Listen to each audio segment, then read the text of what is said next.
Good afternoon, everybody. My name is Donna Fiesel, and I'm your host of Donna's Edge Television Talk Show, where truth matters. Thank you so much for watching every day, Monday through Friday, beginning at 1 p.m. Central Time.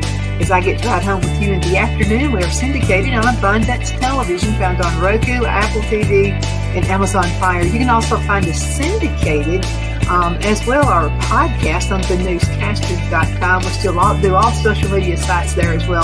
Facebook.com/DFiesel is another good way to find us. YouTube hasn't kicked me off in a long time either, so we're there to stay, maybe. So thank you so much for all of the social media attention that we get. We definitely appreciate that. Continue sending emails, by the way. It makes my day. You're the apple of my eye. Thank you so much for sending those emails, because you're the reason we do what we do. And when you come up with suggestions for the shows, whether it be gardening or you want to talk politics, finances, all those great things, we can handle it for you. And so I appreciate you giving me. Also, thank you so much for sending me articles. I appreciate that as well. It gives me a lot of reading to do. As you know, I love to read. I'm a nerd. So thank you so much for doing that for me. Alan Mendenhall is with me right now, a good friend of mine. He's been on the show for many, many years. And I'm going to tell you what, this guy is my go-to for finances. And you've helped me out in a lot of ways. Yeah, you can't teach an old dog new tricks, Alan. And you have. You're a young dog. I don't know what you're talking about. We're friends for life. Just keep that thought. Alan is an author and a speaker. He's written numerous books. So before we get started, how can folks find your writings? Well, most of them are available on my website, www.alanmendenhall.com. Feel free to click on any ads you see there as many times as possible. I'm joking. And my books are there. My articles are there. I have a YouTube channel. You just put my name into YouTube and find it that way. And in general, you can find my stuff just online or my books through Amazon. Absolutely. I like all of your books. And I love the ones on finances. I really do love the one when you were a kid growing up. Oh, yeah. The book of Bees and Boys is the one that has probably been the best-selling of any of them. Maybe the novel was the best-selling. But at any rate, people tend to like Of Bees and Boys because it's just a collection of first-person essays about my experiences from childhood or from family and different eras of my life. And people tend to like that. I was talking to someone the other day about how I survived. I ate dirt, drank out of a water hose. I know. I can remember picking leaves off trees and eating them, and they did not taste good. I'm glad they weren't poison ivy or something. There's no telling why I ate. That's probably why I survived COVID. And it's probably why I didn't have to take a jab. I mean, I was already immune. Remember those bathroom wash things that were just a one round thing that everyone used? That was all it was, that everyone used. It's so gross. Yeah, every once in a while, even in a restaurant, every once in a while somebody would come in and roll it, switch it out or something. I'm not sure what but everybody used those. Yeah. I remember, Donna, we were going on a family vacation. And my mom turns around to give us a lecture. And I have a brother and a sister, both younger. I was the oldest. And my dad was driving the car. And my mom said, now everybody knows that when you go into a public restroom, you make sure to either put toilet paper down the seat or use a seat cover. And instantly, my dad and brother, I said, seat cover? What's a seat cover? Because at that time, those had never been introduced into a men's bathroom. And we had no idea what she was talking about. Explain what the seat cover is. And she, you can get flushed. What are you talking? We had never in our lives heard of such a thing. And she was shocked that we hadn't. But that's the era we grew up in. Well, I have to tell you, both my grandmothers, when we would travel, they would go into a restaurant we'd never been into before. First thing they would do, both grandmothers would do the same thing. They'd say, let me go in the restroom first and I'll see if it's okay. And what they would do is they would go into the restroom, and if it was dirty, they'd say, now let's find another restaurant. Yeah, another restaurant. So they would say, if the restrooms are dirty, the kitchen is dirty. Yeah, that's a good point. That's a really good point. Found that to be true. Yeah, that makes a lot of sense. That's actually a great tip to look for. Mm-hmm. Oh yeah. And it's so funny, Phil and I are redoing, there's another piece of property onto this one, so we're redoing the property and we're going to rent that out to someone. But just looking when you go to restaurants, and because we're pretty particular at painting and we're putting floor covering down and all kinds of stuff like that, we're just giving you a good facelift. And I told Phil, I said, we go to a public place and I'll see where somebody's painted and it's like on the floor, where they didn't clean it up. You would think a public place hiring somebody, it would just be spot on. Oh, yeah. There's a Mexican restaurant close to me that is presently shut down because there were some ICE raids, and the owner was doing all kinds of stuff with illegal immigrants, but also had possession of just countless drugs. I can't even remember all the drugs he had. So we're having to find a new Mexican restaurant. But it's funny, the whole reference of ICE reminds me of I had a graduate student who was he was from Guatemala and he was studying in the United States. This is just in January this year. And I don't know if you recall all the snow and ice on the ground from that period. We had a big snow, and we were driving down to Mobile. I had to pick him up. He was going to help me run this seminar for high school teachers. And so I picked him up in Troy. I left Auburn, picked him up in Troy, driving down to Mobile. And after I picked him up, I said, I don't think we're going to have too much trouble with the ice, because the sun had come out and things were going us. I don't think we're going to have too much trouble with ice on this trip, and I don't see it being a problem. He said, well, I don't see why we would. And even if we did, I'm a legal immigrant anyway. And I said, no, not that ice. I'm talking about the ice on the road. I'm not worried about ice coming and pulling us over and pulling you out of the car. But it was a hilarious misunderstanding. It really is. You think about, just in the manner of way we say things, like when you call customer service, anytime you call customer service, you're going to get somebody in India or another country or whatever, and I'm kind of getting used to it now. But I've also often thought about how customs are different in different countries, language is different. And how you say it and that kind of thing. I have to wonder how much miscommunication happens because of that language barrier. I think of one example. When I lived in Japan, I had a student ask me about our use of double negatives. And if I were to say to you, if we were having dinner and I were to say to you, aren't you going to eat that? You'd say, yeah. In other words, you'd say, yeah, I'm going to eat that. But to the Japanese person thinking very literally, you are saying yes to, are you not going to eat that? And they take that as, yes, I am not going to eat that. But we don't treat it that way. We just, without even thinking about it, we just say, yes, of course I'm going to eat that. So they're just little things like that get lost in translation. Oh, it is. And that's why I think billing goes wrong sometimes with companies. It's because the person on the other end of the phone didn't quite understand what we were saying, especially if you're Southern English like me. So it's like, do you have a Southern English interpreter? Maybe you would understand. So, but I can see where things can go wrong. Sure. Absolutely. Well, there's a whole crazy world out there. And banking seems to, I don't know if banking is good now or if banking is bad now. I really don't know. I haven't made that determination. Can you kind of fill me in on what's happening? Well, banking is banking. Banking in itself is a neutral activity, which is good. There is a phenomenon that is called debanking, which in its current manifestation, at least, is bad. And here's why I think so. First of all, it's happening. It's worse than people realize. It's a misunderstood phenomenon because what it is when financial institutions, typically under federal regulatory pressure, deny services to individuals or groups for ideological or political reasons. It's become a political flashpoint for conservatives in particular because typically it's conservatives who are getting debanked, or people who support Second Amendment rights are getting debanked. Fortunately, there's a trend that is countering this. JP Morgan Chase announced this year that it's going to get rid of some of its debanking stuff. Citigroup announced that it would halt its debanking stuff.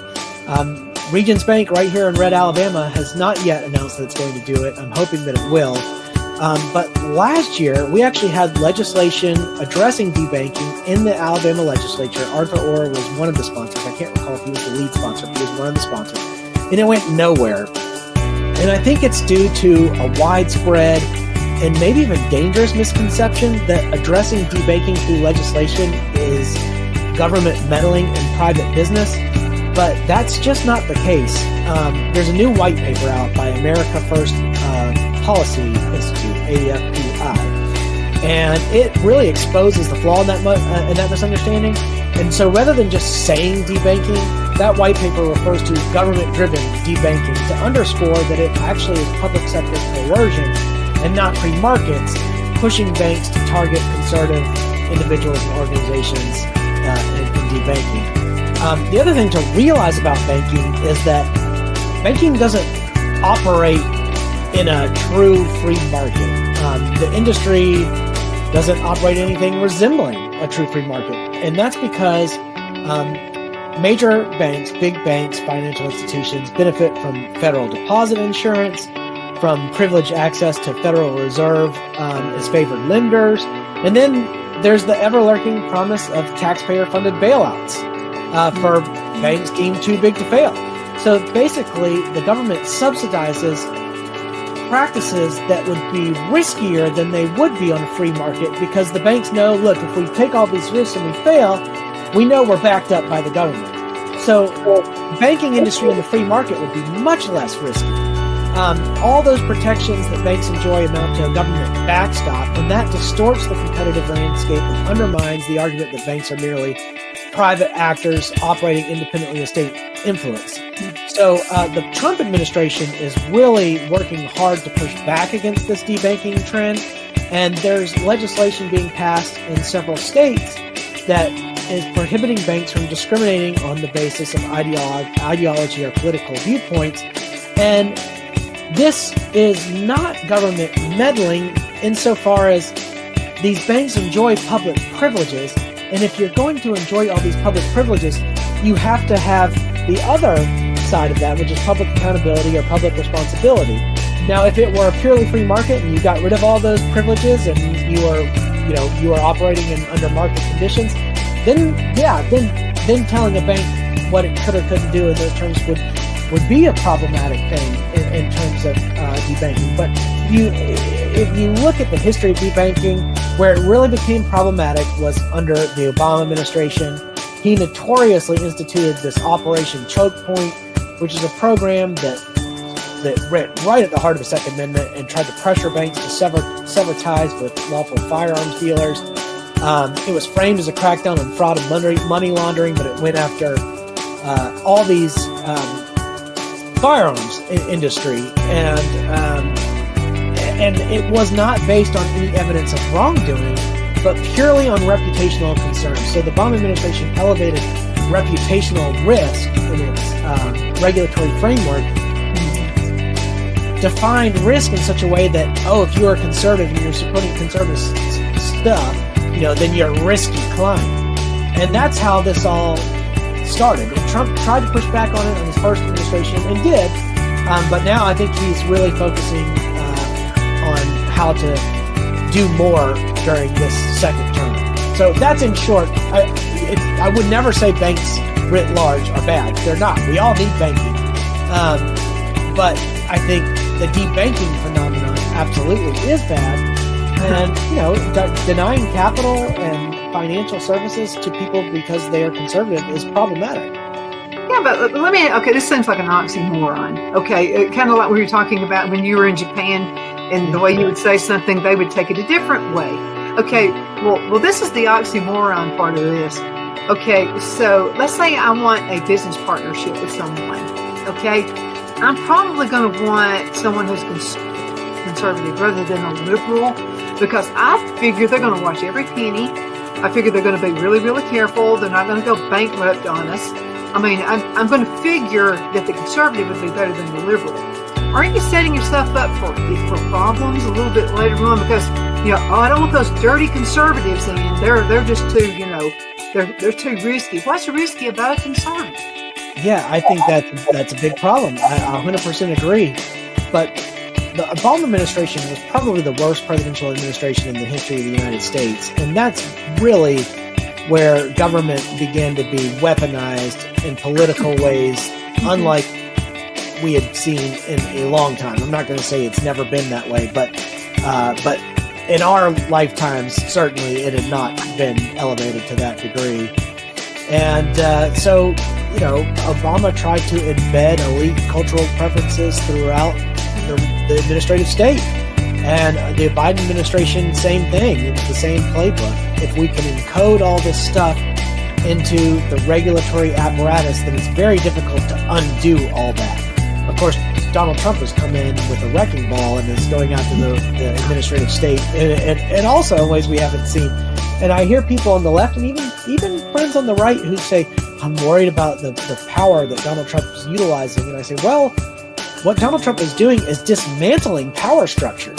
He's not erecting new power structures. He's dismantling the administrative state. He's dismantling the deep state and all these power structures that already exist. So I don't really understand why, if your primary concern is power, for the sake of power, why Donald Trump, who's been a target of power and who's been, disempowered, is really the enemy. He's not. He's going after those deeply entrenched power structures that have been impossible to dismantle until recently. Well, I mean, it's like, in the 60s and the 70s, all the liberals were talking about, we're going to give it to the man. Well, and then you might ask, well, what is the man? Well, he's a rich white man. He's a rich white. Well, not necessarily. I mean, who's the man? Okay, you've got to have businesses. Now, I'm not saying mistreat people, nothing like that whatsoever. But every company I've ever worked with, Alan, when I worked with GTE, I actually wanted them to make a profit. Because if they didn't make a profit, I wouldn't have a job. It's called job security. Yeah. You want the people you work for to be successful. Because if they're giving all their money to you, they're not going to have any way to pay their rent. They're not going to have any way to pay utilities. Nothing, none of that stuff. So the whole thing is messed up. It's just, and I agree with you about Trump. Trump is the one who's actually dismantling all this stuff. I know when Obama was president, we were living in Charlotte, North Carolina, and I was at a Tea Party meeting. We were right there at the courthouse. So Phil calls and he says, you need to get back home now. And he's telling me to get home. And I'm like, why? And so they were showing news footage. It's a liberal television station in Charlotte. And they were showing footage of people in my group being like, we're having to be toted off. We were like ruffians. We were just, and I said, well, I don't know what you're looking at. I said, nothing like that's happening here. Because this is probably one of the most boring meetings I've ever been to. People are like, they love the country and all this, but nobody's acting like that. Nobody's falling, having to be, dead weight lifted off. None of that stuff is going on. But it was when Sarah Palin was coming. Not stupid, by the way. Brilliant woman. But anyway, then a few I don't know what Sarah Palin's doing right now, by the way. I have no idea. Do you know? I don't know. She's tired of his. Me too. But this is the funny thing that happened. You've always heard that the IRS cannot go back 7 years. They'll only go back 7 years on your taxes. That's not true, Alan. But Bill and I moved back to Alabama, and that was in 2013, 2014. I get a notice from the IRS telling me we owe over $10,000. And so I call them, and I'm trying to be nice on the other end, so that, because if you're rude to them, they're just not going to listen to you. So I'm trying to be nice and kind and all this. And I said, I don't understand this. What is this? And they went back 15 years. Oh, wow. On my businesses, and said that I hadn't turned in W-2s. I think is what they said. And so before we moved, I told Phil, I said, we only have to keep us, junk for like 7 years. So let's just throw all this other garbage away from past years. Because Phil believes in saving every single thing so he doesn't trust the government. And I said, what nonsense? I said, there's boxes of stuff that we need that room because we were downsizing. We moved from a bigger house to a smaller house. And he said, I'm taking it anyway. I'm glad he did not listen to me. Because I had to prove to them we didn't know that. So I was talking with the guy on the other end of the IRS, and I said, well, how did it jump up to $10,000? Because you said your guesstimate was a little bit over $1,000. It was interest and penalties. And then later on, we found out about Lois Lerner. They were targeting people. I got wow, that's terrifying. I mean, that stuff was absolutely terrifying. Yeah, I can't even imagine. And Biden wanting to step up the law enforcement powers of the IRS and have those IRS workers armed and all these other, like, what in the world? Like, it's, where were the Soviet Union? I mean, it was just, that was another thing. It was just like, oh, this guy can't be president. I mean, and neither can his colleague, his VP. Oh, so, well, it's going to be one of the great scandals of history when we get done with this investigation as to Biden's health cover-up. It will be a great scandal. I'm sorry. But, okay, so let's say you work for me and I'm getting dementia. Okay, I'm president and you're the VP. You're around me more than anybody else, probably more than my family. You wouldn't notice a few things are out of my character. So for Kamala to say all this time, oh, he's fine to me. I mean, what? I mean, we all notice those little things. Yeah, I think the Democrats were hopeful after Biden's State of the Union address when he was actually lucid. And that was a big surprise. Everyone thought, oh, he actually pulled it off. Now we're really excited. Now he can be our nominee. And I think that successful State of the Union was really what made him the candidate. And then, obviously, that debate last June exploded the entire candidacy when he got up there and was essentially a shell with a few talking points that could barely even handle a debate. That was just sad to watch. Yeah, but this is the thing, though. State of the Union, I didn't look at it that way at all. Because I have a family member who's on meds, and if she's ever off the meds, for God's sakes, get away from her. And then another reason we moved to South Carolina. But anyway, I've seen her. Okay, this is being recorded, Donna. High highs and low lows, and that's what he was having. He would have high highs and low lows. He was on meds, and when I saw him do that State of the Union, I'm thinking, he's acting like his family member, because then it was almost they get to where they get this low, then when they get the high, they're pretty mean. I mean, they got that meanness in their voice. Maybe that's why they found cocaine in the White House. Maybe. Thanks, it's just everybody turn around. That's just that. It was powdered sugar or something. Yeah, that was crazy. And we're supposed to believe that. How a bag of cocaine can materialize in the White House and they can't tell you how it got. That's just outrageous. The most surveilled spot on the planet. Okay, so Phil and I went to the White House one time, and I was kidding. I did not mean I was going to pick a tulip. Okay, it was in the springtime.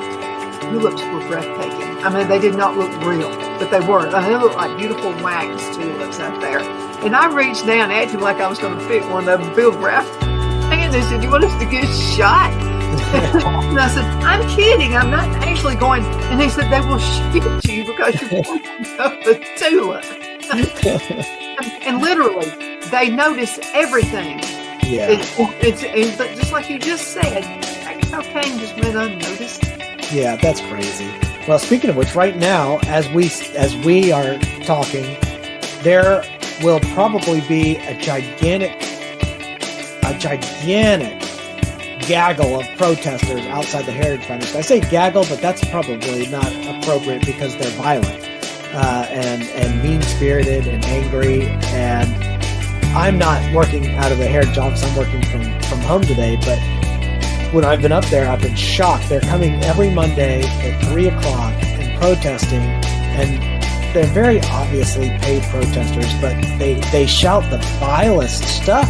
Things that, like, I can't even imagine what the point of yelling that is. Like, you're never going to convince anybody that what you're doing is right or good when you have that kind of filth spewing out of your mouth and hate, so much hate. And I think the whole point is to try to disrupt business operations and intimidate, because obviously you're not bringing people to your side. You're not using rhetoric to, convert people, as it were, to what you believe. Okay, when I was a teenager growing up, about the roughest thing you could do in the hometown I was in was roll yards. Okay, so kids would get together and just, pick on somebody and, put toilet paper all over their house and in the yard and all this kind of stuff. Well, one man disrupted the whole thing, and not by yelling and screaming or carrying on or anything like that. He just walked out there and said, "You kids having fun?" We all said, well, we didn't say much really, if anything. We were afraid he was going to shoot us or something. And then turned around and he said, "Well, y'all have fun." And then he walked in the house. Because he didn't yell and scream at us, we just went home.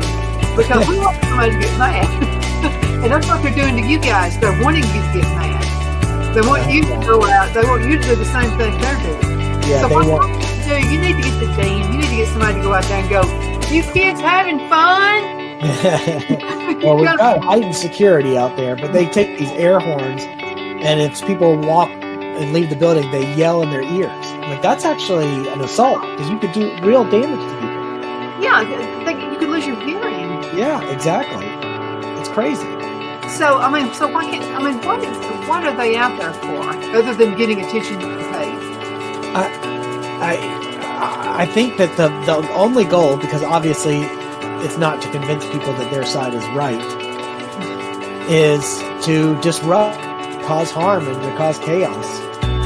That's what I think it is. Yeah. And they clearly, the things they yell reveal, these people don't know anything about what the Heritage Foundation, that they just been told whatever, and they come out here and raise a fit. And they can't say 3 or 4 words without one of them being the F-bomb. So I think to diversify your vocabulary a little bit. Yeah, and that's not going to make anybody like me listen.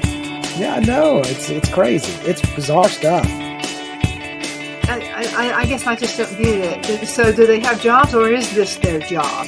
Because a lot of them are masked, so you can't even see who they are. It's like, well, something to say, take the mask off. I'll listen. Yeah, we don't need all this masking stuff. This is not COVID, and if you're so brave, say it to my face with your face exposed. If you're so courageous. Well, they're being paid. A friend of mine from Charlotte, after we had moved back to Alabama, called me one day. And she's a liberal, okay? But even she told me this. And she said her son and a group of his friends went out to do a protest. And it was just a little protest thing. And it got out of hand because some people in buses started coming in. Other people showed up, yeah. They got out. And so she called her son on the cell phone and said, "You better get home now." And what they thought was going to be a peaceful protest turned into breaking windows downtown in Charlotte and all that. This was probably about 2014, something like that. I think. Oh, wow. And you can find it on the news or find it on the internet. But anyway, it turned in, a bunch of idiots got out there with punks, like busting window lights and all this kind of stuff in this beautiful downtown area of Charlotte, North Carolina. But it wasn't the initial folks who went out there. And it was really, and I didn't even understand what they were protesting about either. But anyway, it was some nonsense. But anyway, then the big boys come in, and she said, "I think they were paid." That's back before we knew what we know now. Yeah. She said, "I think they were paid." I said, you can Google hire protesters. Even there are online companies that provide that service. Do you need a crowd? We'll provide a crowd for you. It's so weird. It's nonsense. A guy that's been on the show for like 20 years. His name is Rick Staines, and so Rick works in security, and he said that he's aware of all these mobs that come out, and actually they recruit people like this, and they'll pay anywhere between say $50 a day, and it can be onward of like $200 to $500 per day. Just depends on who's doing it. But he said it's usually government enforced. Wow. Unreal. Yeah, it really is. That's what our tax dollars go to. That's why I love what President Trump is doing. Because, we work hard for this. And every time I have to pay in, which means I've got a successful business, but every time I have to pay in, it upsets me to see the things that are wasted on. Just a bunch of nonsense stuff and things I don't even agree with. Right. And that's the thing that, ever since government has become the go-to solution for every conceivable problem, it's inevitable that your tax dollars are funding some cause with which you disagree. Given how many of them are out there, your money is being used to subsidize things you don't agree with, and that's just wrong. It's unreal. We've got to go into a commercial break. We'll be right back in just a few minutes. Man, when you're having fun, time just really slips by. We'll be right back.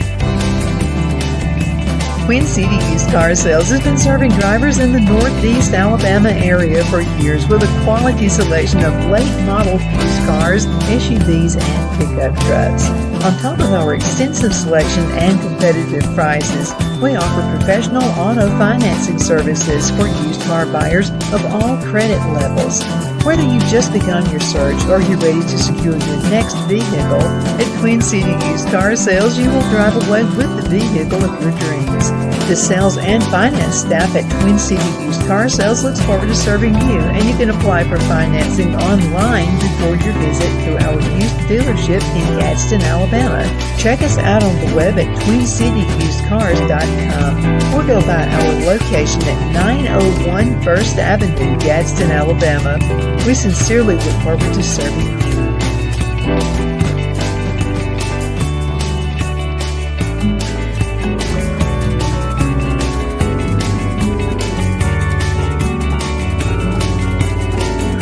At Lamone's Mexican Restaurant, located in Henniger, Alabama, and voted Best Mexican Restaurant of the Cobb County, Alabama 2020, we're here to serve you with authentic Mexican cuisine. Order easily online by going to LamonesMex.com or call 256-657-3999 to place your order. We're open Sunday through Thursday, 11 a.m. to 9 p.m. and Friday and Saturday, 11 a.m. to 10 p.m. Whether you're celebrating a cozy date night for two or a celebration for a crowd, at Lamone's you'll love our atmosphere and friendly servers. Thank you for dining with Lamone's Mexican Restaurant.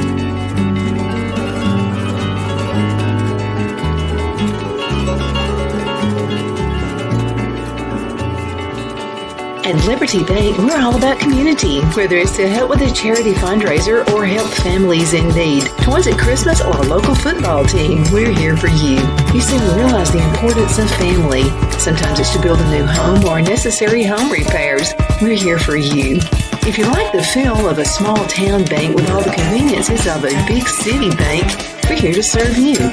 You will find us at any of our convenient locations in DeKalb, Marshall, Etowah, and Blount counties in North Alabama.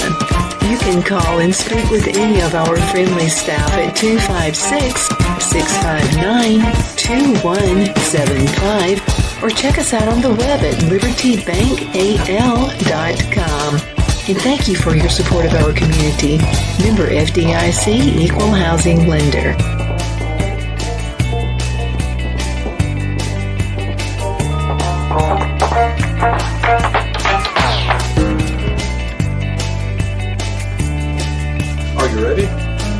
We all wonder what tomorrow will bring, but the future lays itself at the feet of the prepared and surrenders to the will of the persistent. It's not easy, but today shapes you so you can shape tomorrow. With Northeast Alabama Community College, when the future asks if you're ready, you can answer. Yes. Begin your future. Northeast Alabama Community Good afternoon. We are back. My name is Donna, and I'm your host of Donna's Edge television talk show, Where Truth Matters. I have Alan Mendenhall with me right now. And Alan, tell us a little bit about your background. What are you doing right now? Well, I am working as a senior advisor to the Capital Markets Initiative at the Heritage Foundation. I live in Alabama. I live in Auburn, Alabama, and commute back and forth from D.C. Prior to that, I was Associate Dean of the Business School at Troy University and Executive Director of the Manuel H. Johnson Center. Prior to that, I was Associate Dean of the Law School at Faulkner University and Executive Director of the Blacksburg Burke Center. I worked for the Alabama Attorney General. I worked for the Alabama Chief Justice. I was in private practice in Atlanta. And I've taught at numerous colleges throughout the state of Alabama. And I research, I write, I speak. I'm a professional conservative, I tell people. When people say, I don't really know how to explain what it is you do. And I say, well, I don't really either, but I'm a professional conservative, and I think that's the best thing to do, which, sometimes that means writing novels and talking about literature. Sometimes it means teaching. Sometimes it means helping people draft legislation. Sometimes it means just speaking to community organizations. I write a weekly column for 1819 News. It's just a lot of different things. Well, I'm I really come on the show every month, which is a fun part of it. well. I wanted to mention this because you're getting a lot of attention from the media, and so I'm looking. We're friends on Facebook and all that, so I get to see all these really neat places they interview you, and I think it's pretty awesome.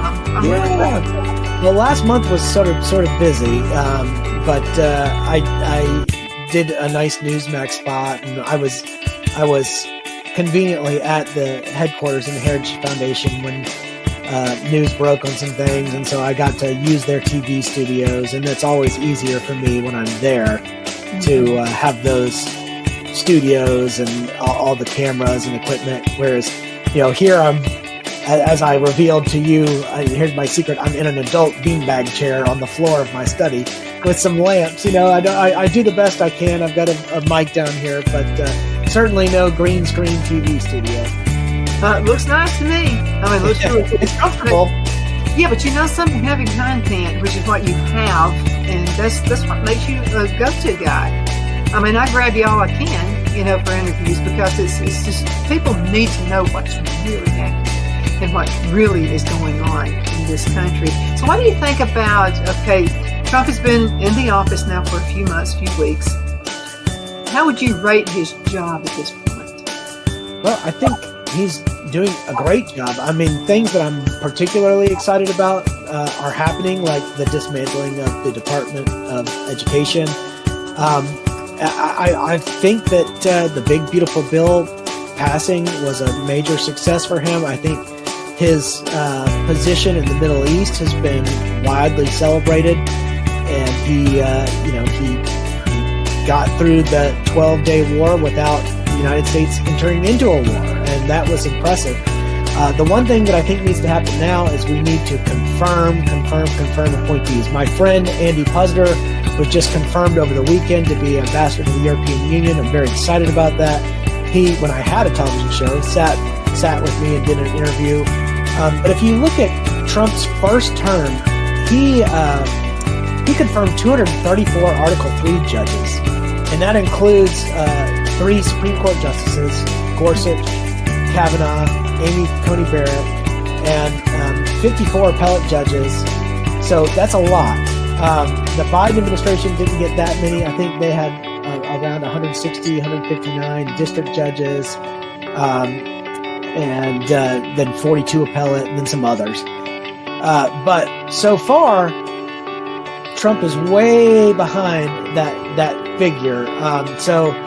As Mike Lee was saying over the weekend, we're going to get a bunch of confirmations done before we go home for summer. We need to fix this lag from where Trump was at the same point in his first term and where Biden was at a comparable moment.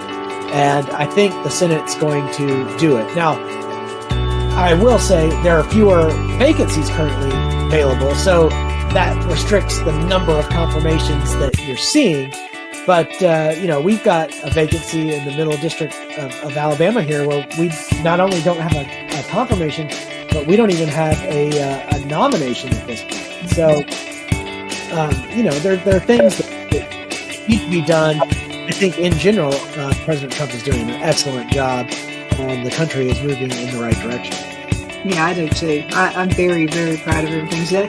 The guy has stamina like nobody else does. I don't know how he jumps these hurdles. I know constantly things are being thrown at him. His family's targeted all the time. His wife, who's a supermodel, for goodness sake, should be on the cover of every magazine. Yeah, Michelle Obama was. And I can't wait to see what Barron Trump's going to be like. Is the guy ever going to stop growing? He's already a tree. It's unreal. I can't even. It's crazy. I wonder what he's going to be. He's got a bright future for sure. Yeah, I think so too. I think he's very bright, and I see a big future for him. Absolutely. Let's talk a little bit about Alabama politics. Okay. You got the governor's race going on right now, and unless he gets on top of the Empire State Building and starts shooting people, it looks like Tuberville's going to be the governor. Looks like we're going to have a new sheriff in town. Yeah, I don't see any way that Tommy Tuberville is not our next governor. I think the most competitive races are probably going to be Secretary of State and Attorney General. I think Attorney General is going to be tight because Katherine Robinson and Jay Mitchell are both well-known and well-liked and well-funded. So that could be a very interesting race, and that office is a very important office. So that's exciting to see. I think watching Caroline Dobson and Andrew Sorrell run against each other will be an interesting and close race too. And all four candidates I just mentioned are wonderful people and would do an excellent job. So I'm excited to see how those turn out. I'm probably more excited than they are about having to campaign against each other, but it will be certainly interesting to see how those play out. Well, what's going on with Ainsworth? I'm hearing very, very little from him. Yeah, well, he announced he's not running for governor, so since then I assume he's just going to go back into private practice unless he's trying to figure out some other thing that might be available. I don't know. He's met President Trump in the past. Maybe there's a connection there or contact there that might help him get some type of appointment that we're not even thinking about. I don't know. He wants to stay here in Alabama, so you wouldn't expect him to be like ambassador to blah, blah, blah. And have to move overseas. So I don't really know exactly what he's hoping to do. I know he'll want to stay relevant in Alabama politics, but you got to assume Tuberville is going to get 8 years out of his governorship. So that's a long time in politics. But I would definitely not expect Ainsworth to go away. I just don't know where to expect him to go. Yeah, how about the race? You mentioned Secretary of State. So how is that one heating up right now? And Lieutenant Governor as well. Yeah, I think they're all heating up. When you've got Rick Pate and Wes Allen and all these well-known, high-profile figures running, you've got to be somewhat cautious about making predictions because anything can change. Now, the one that I think is on the federal level, an Alabama race, but on the federal level that is interesting as well is the seat that Tommy Tuberville is giving up. I think Steve Marshall is polling well ahead of anybody else, but Barry Moore is also a popular and known figure, and he is not polling as well, mainly because, and this is my assumption, is that he's confined to a district, so he may be well known in the district, whereas Steve Marshall's held statewide office, which has forced him to be in all counties and all throughout the state for the last 8 years. And he's done a good job and has earned a lot of support and trust from the Alabama voters. But there's a long time left in that race, and anything can happen.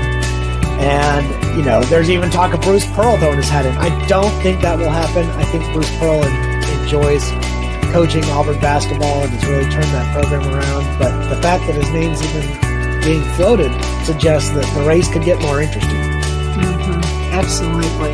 Yeah, it's just been some. Now, Alabama politics can get pretty nasty. It can. It sure can. I know. Whenever I dip my toe in it, someone tries to cut the toe off. I know it. But I'll tell you, some races are getting hot right now, and that's the mayor races.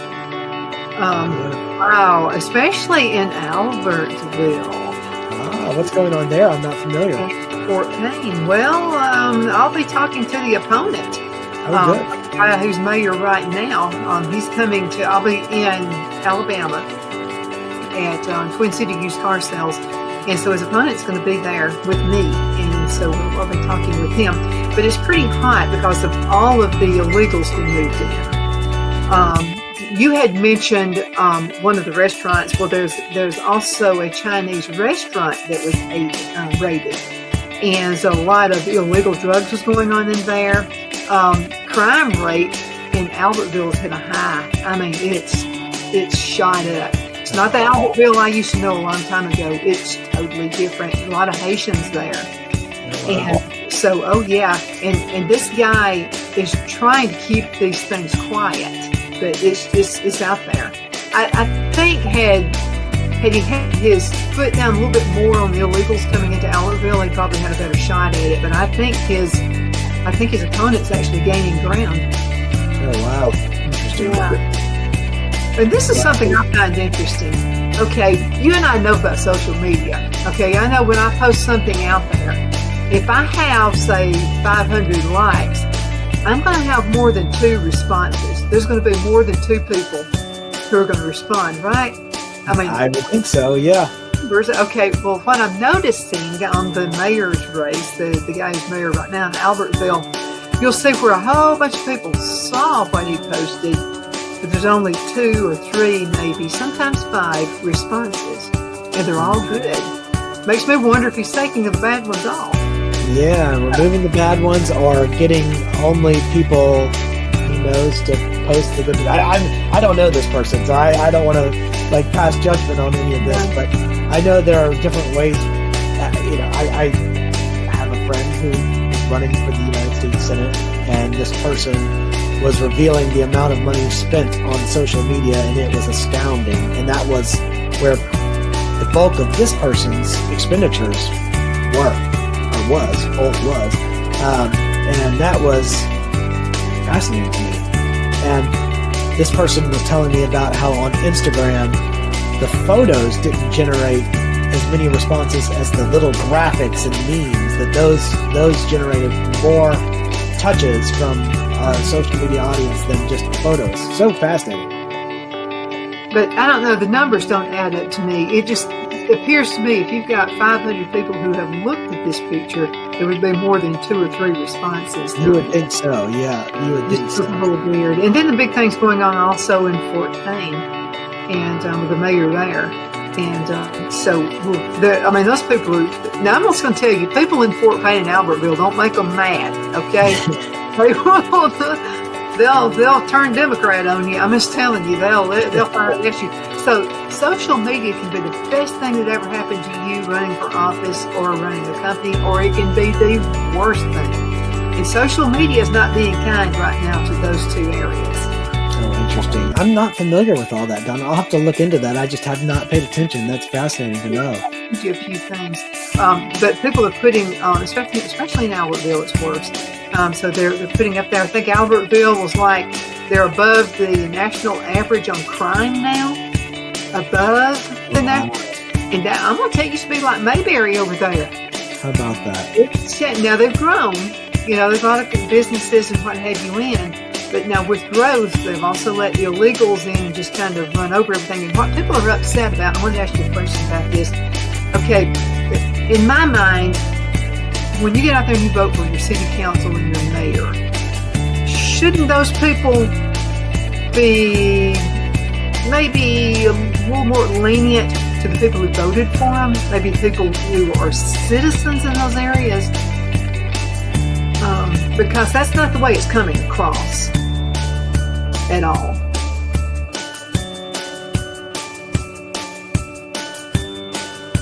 I would suspect so. Did I freeze there? Yeah, you froze. Oh, yeah. Sorry, I think I froze. Yeah, I would suspect they would be. What's happened is they seem to be taking the sides of the illegals. And while I think everybody is wonderful in God's eyes and in God's sight, I really do. And I think you need to be kind to everybody. But the people who pay taxes, I don't think should be paying for food and rent, getting your clothes washed and dried at the dry cleaners. It's just something that seems really, really wrong with that to me. Now, do you know if they are, if those 2 municipalities are mayor-council government or council manager government? Do you know which ones they are? I don't. I'm not sure. It's a real simple thing. I mean, they're voted for by the people. So you have the mayor, and then you have your city council members.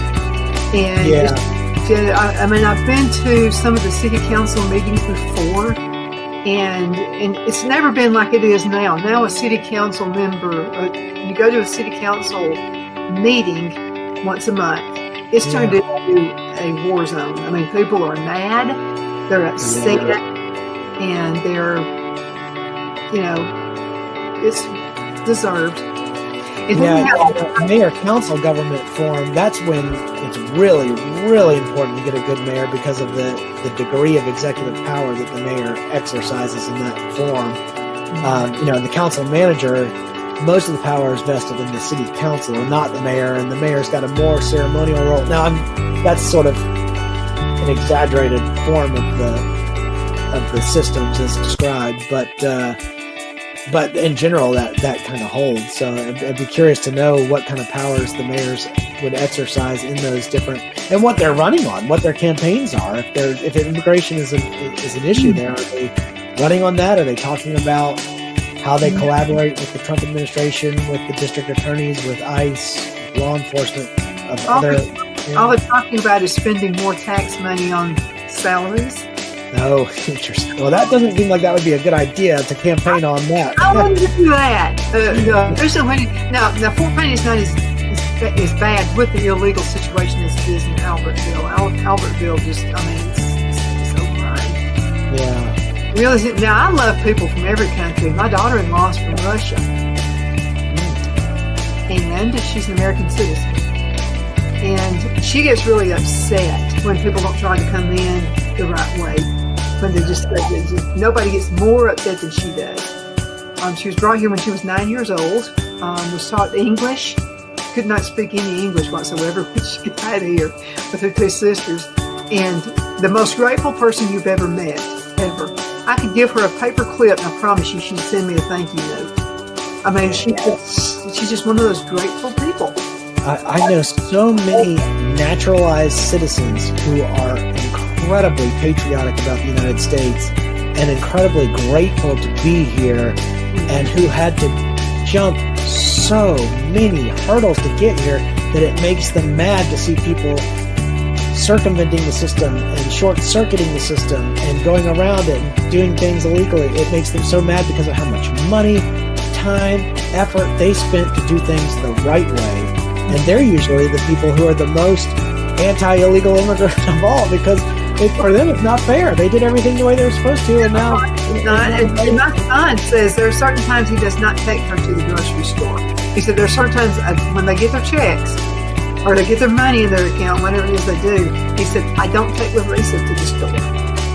And I beg her not to go, because she gets really upset. She'll look in their cart and see their necessities. And then he said that because she's still got a little Russian in her, okay? And he said that she'll look at their cart, then she'll look at the cart of the illegal, then she'll look at her cart, and then and she'll just walk over there and just look in their carts. And he has to grab her by the arm and go, get back here. But I'm going to tell you what, no one knows more history than she does. No more American history than Larissa does. She loves American history. The citizenship test is, something that everybody in America should be able to pass. It should be. You were talking about the areas, and one thing that I meant to mention to you as well is how close Albertville and Geraldine. So I live in Geraldine, small town. It's the next town up from Albertville. So before Phil and I moved, we started noticing things. It seems like some of that was migrating towards Geraldine. And another thing is we called the police. I think I told you about it. There was a little meth lab out on our land. Upset me like crazy.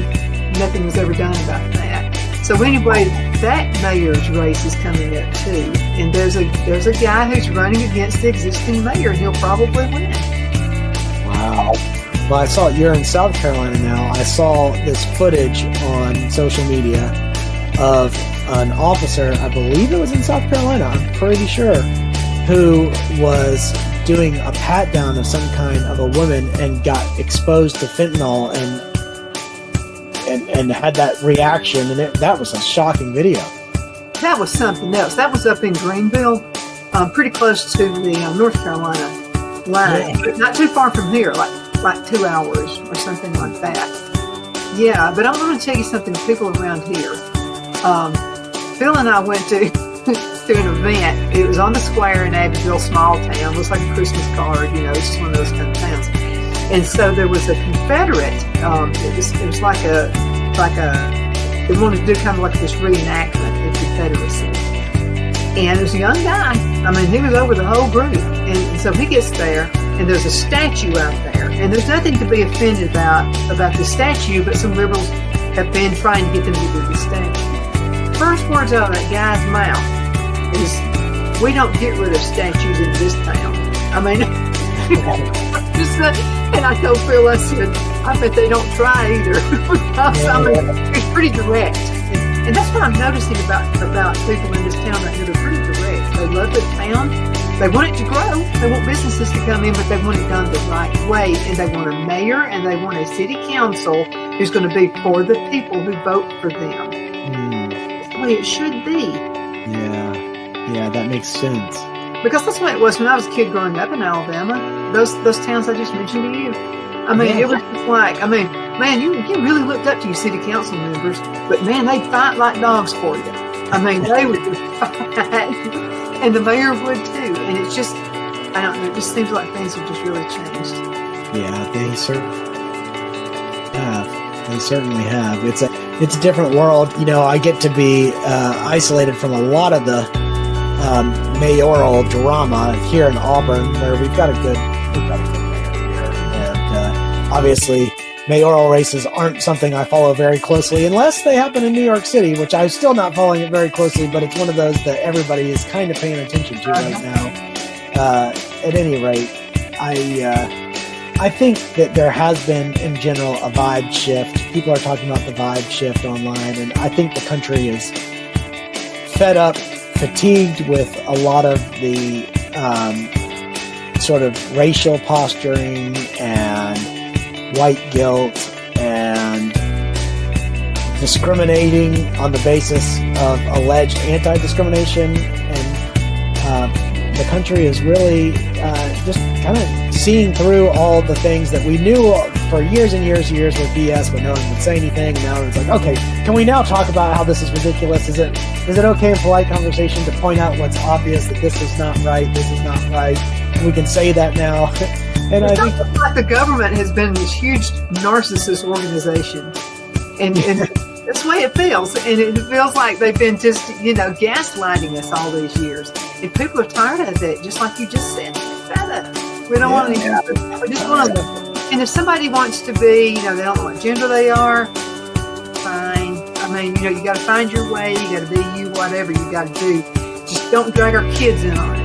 Yeah, don't drag the kids on it, and don't be a man competing in female sports. I mean, and I'm saying this to all the women out there who are in who hate men, who are in all these big women organizations. You should be the first one to mad that a man is winning your beauty contest. That's the craziest thing. It's absolutely nuts. 30 seconds. What would you like to say before we go? Well, I'd like to say that the summer of 2025 was, I think, a very good summer for the United States of America. We entered into what will be the semi-quincentennial, the celebration of the 250th anniversary of the Declaration of Independence. And I think for this entire year, as well as the year following, we should celebrate that document and what it means today. I think so too. Ellen, hang around and we'll get you set up for next month. Thank you guys so much for watching. You're the reason we do this. It makes me feel so good to get those emails. Donna@donnasedge.com. Donna@donnasedge.com. Thank you so much for watching.